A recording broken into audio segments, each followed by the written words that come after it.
I feel good. I feel tired. Long day of poker yesterday, followed up by some amazing sushi downstairs in the, what's the Japanese place called downstairs? Drunken Dragon. Drunken Dragon? Mm-hmm. We were definitely drunken dragons in there last night.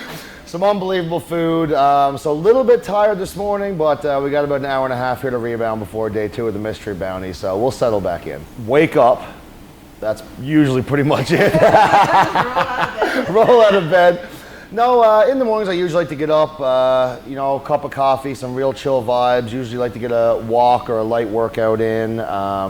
Get to wherever I'm playing super early, focus up mental-wise, and then, yeah, take my seat. I think a lot of pros are a lot more strict with their morning routines before playing, but I'm definitely more of a wing it kind of guy.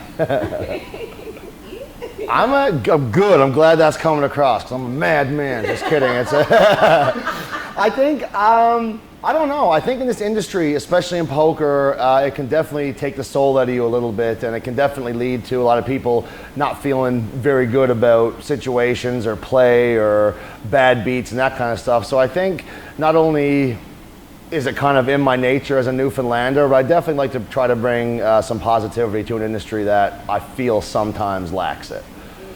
I definitely get stressed. I think I used to play hockey and I used to fight a lot in hockey, and I found that very stressful and taxing as a young kid coming up through and having to fight for a living. So I think my transition to poker from a sports background made it a little easier to deal with, you know, the ups, downs, the intense moments, the pressure. But to answer your question, do I get stressed? Yes, definitely. If you talk to like any of my friends who know me well, they're like, he's pretty much a stress case. Like he's like he's really not stressed. But again, once I find a flow, once I get into rooms, I meet, you know, great people, it's very easy to just kind of settle in and be myself. Reality TV, I forget about that sometimes. I do forget about that. It was a whirlwind. After hockey, I went through a bit of a rough time. It was the only thing I ever wanted to do. There was no backup plan. Like, shout out to my mom, always said, like, don't put all your eggs in one basket. My dumbass did. Like, I put everything in hockey. There was no backup plan. I had 2 shoulder surgeries, and I went down and signed my first pro contract in Huntsville, Alabama. And my first fight down there, my shoulder came out again. So I couldn't get any clearance to play anywhere without a reconstructive surgery. And we were my 3rd surgery in 5 years. So didn't really want to go through it, decided it was a time to hang up my skates, and I never put my skates on ever again after that, which was a crazy life change. So both my parents are educators. I decided that I'm going to go to school, try to enlighten some young minds, get a job, grown-up job, that kind of thing. I hated it. I absolutely hated it. And it was my little sister's birthday, and she was a huge Big Brother fan, so she said all she wanted for her birthday was for me to audition for this show that she loved because she was too young and couldn't. So me being a broke college student at the time, I was like, cheapest gift, perfect Big Brother opportunity to slide in there. So I sent her the audition tape. She filed all my Big Brother paperwork and stuff. And they called me and they were like, we would love to have you on the show. And I was like, no, like, I'm good. That was kind of thing I did for my sister, et cetera, et cetera. So I was sitting in writing a human kinetics final. And my phone rang. This was about 2 weeks before the show started. And I took the call, went outside, took the call, and it was Big Brother again. John, we really love to come on to the show. So I looked back at that room final. I didn't know what I was doing in that final anyway. I was probably going to fail it regardless if I wrote it or like left. So I said, you know what? Everyone looks miserable in there. Let's do it. I never went back to school after that. My highest grade that semester was like a 35% because I didn't write any of my finals. Well, ended up going on Big Brother, and the only reason that I actually got on, guys, because 2 weeks before the show, a guy who was on the season got hit by a car. He survived. He was on the season after, but they needed like someone to step in. So I was kind of like I went from in to alternate to in again, and then ended up winning the show. Yeah. So after Big Brother, I met a couple other guys, Kevin Martin, Arlie Shaban, both big poker players, content creators, streamers. And I thought if these two dummies can play poker for a living, I might as well throw my hat in the ring as well. As soon as I decided to do that, I got lucky, and Bill Perkins did a project down in the Thirst Lounge where he took 10 content creating poker players, I class myself as either at the time, to go to the Virgin Islands for a full year, have access to his estate, his yachts, have a big bankroll to play with. So here I was coming from a spot of didn't really know what my life was going to look like to now living a millionaire lifestyle down in the Virgin Islands. That's when I first really fell in love with poker, started to really get involved with the theory behind it and the social and competitive aspect. And then through that project meeting the CEO of ACR Poker, he took a liking to me and decided to sign me a team. I say team. Oh, it's the guys we have on the team are like pros. And I'm just kind of there for for a good time, just to have a bit of fun. But again, it comes back to more of like the personality thing where it's, I think the game needs a lot more of that. So I hope as sites keep going, they do incorporate people who might not be at the highest level of the game, but do bring a good energy to the whole atmosphere around poker. I think the poker was pretty shocking to them. My parents are they're very straight edge. They were very, you get out of school, you go back to school, you have a job, you have your wife, kids, and that's what you do until you're done. So I think the reality TV, they were a little bit nervous I'd say something on TV that would get me or them in trouble. So they were like, yeah, you sure you really want to do this? And then the poker thing, they were like, oh God, he's going to lose everything and be back in our basement so fast. Which is the funny thing to happen right now. I am technically back in my parents' basement, like, as I'm traveling. So thanks, Mom. But no, the poker thing, they were definitely weary of. And I think a lot of people are because they just put poker in with table games or baccarat, or just pure luck, pure games against the house. And once they kind of got an understanding of how much time and effort it takes away from the table to be good and prosperous in this game of poker, I think they kind of came around to the idea of it. I hope they did. I should maybe talk to them about that. Like, I feel like that's a conversation to be like, Mom, are you cool with this? It wouldn't matter what she said anyway. Don't tell Mom, but we're yeah,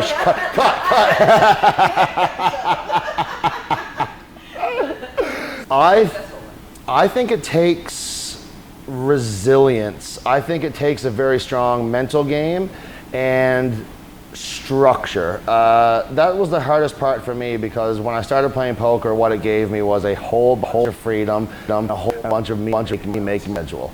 That is great, but if you're not actively partaking in making a schedule that's going to set you up for success, you're going to find yourself in a world of hurt. And I think through the mental game, but also as well, if you're not taking care of both those aspects, I don't have a very long career in this industry.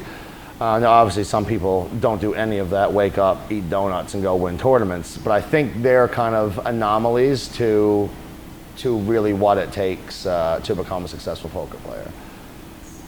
Donuts, I was that guy. That was me. The routine for me is whenever I'm home, I really try to dive into a very strict eating and workout routine. On the road, I find it very hard, especially these long days of poker. A lot of in the casino, out of the casino, eating on the road. We talked this morning about McDonald's road trips, so I definitely get a lot of calories when I'm traveling. But I think a good solid morning routine is probably the best thing for poker players because you never know when you're going to leave once you show up to the casino. For me, if I don't get it done in the morning, I'm probably not getting it done after 12 hours of playing at 1 a.m.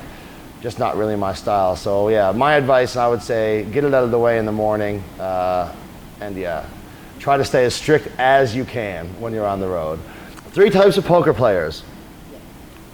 I would say, the drunk is always there. He's at every single table. I would say the drunk we call it, say, the whale, which is like the rich guy who doesn't really care about the money. They're just for a good time, having a little bit of fun. And then I would say the GTO nerds, like these kids who grew up on the internet, grew up on the solvers, and are now coming into the live streets trying to take all of our dummies' money. So. So where do you fit in? I would say a little bit between the drunk and the whale. A combination of both. I would say tips for aspiring poker players is keep your day job, grind on the side, hustle until you get to a point where you've built up enough of a roll where you can have about a year of living expenses, just a year where you don't have to worry about actually making money. Then if you want to give it a try, always make sure you have a backup plan. Shout out mom. Hell yeah. But I'd say take every day as it comes. Poker is it's a tough game to do for a living. There's a lot of ups, a lot of downs. A lot of times you go to work for 12 hours and you leave losing money, like you're paying to go to work. So it can be very stressful. But yeah, I would say work hard. There's definitely a way to make it to the top and a way to be sustainable in this game. But it definitely takes a lot of work and a lot of mental strength. After I win, it's the bar. We go, it's straight celebrate, yeah. After a loss, I think it's important to go back and as quick as I can go over some of the hands that I was unsure of during the tournament, to go over a couple of the spots that I might have messed up or I was unsure if I played them correctly or not. I think it's important when it's fresh in your mind, because if I don't do it then again, like the workout, I probably won't do it later on. So I think it's important to go back and evaluate your game after each session and make sure that you're staying on top of what you're doing right and what you're doing wrong. Oh, that's legit. Yeah.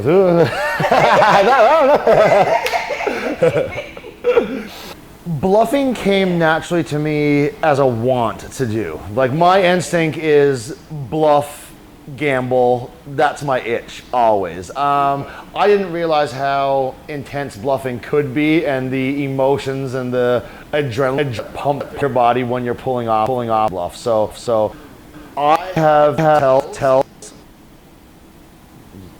in poker where it's like if I'm pulling off a big bluff, usually the vein in the side of my neck starts pulsating like super hard. So if I'm pulling off a big, usually now if I'm in a hand, I'll bring my hoodie up over my neck. So I think to answer your question, bluffing, the want to bluffing came instinctually. I wanted to do it a lot. The intensity and the adrenaline rush of bluffing was something that I definitely needed to get used to.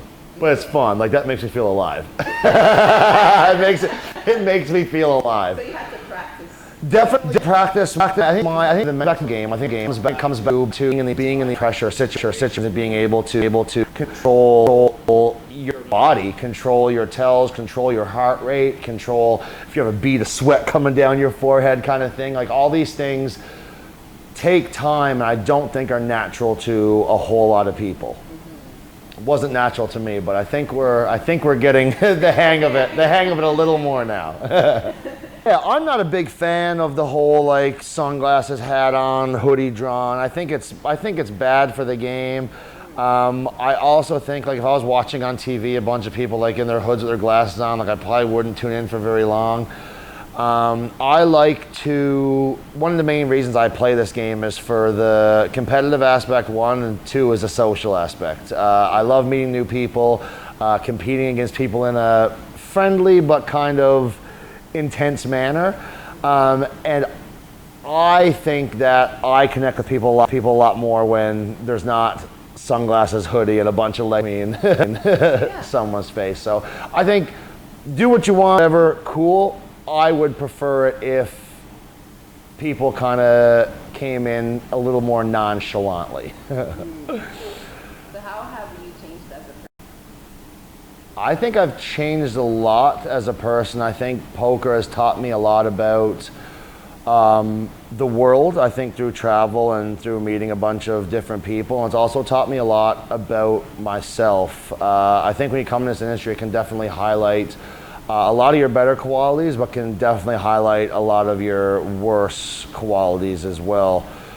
So I think I've gotten to a point recently where I've found good structure in my life. I found a way to maneuver my schedule, maneuver this industry in a way where it leads with a lot more compassion, I think, as well, because I know what other people have to go through and what they do go through on a daily basis and how upset people can be at certain times, etc. So I think maybe the biggest change for me as a person was being a little bit more introspective with things I do, not only at the table, but in my life as well. I think poker was one of the things that really brought that out and taught me that. Twitch, that comes back again to Kevin Martin and Arlie Shaban. Both these guys were on Big Brother. Well, Arlie was on my season of Big Brother Canada. Kevin was on the one after. So I'll never forget when Kevin came on, me and Arlie were actually watching the premiere, and it was Kevin Martin, professional poker player. Arlie loved poker, like played it a bunch through high school, played it a bunch before Big Brother and after. He looked at me and said, Kevin is a real poker professional, which he was. Arlie said, I will be in the next year as well.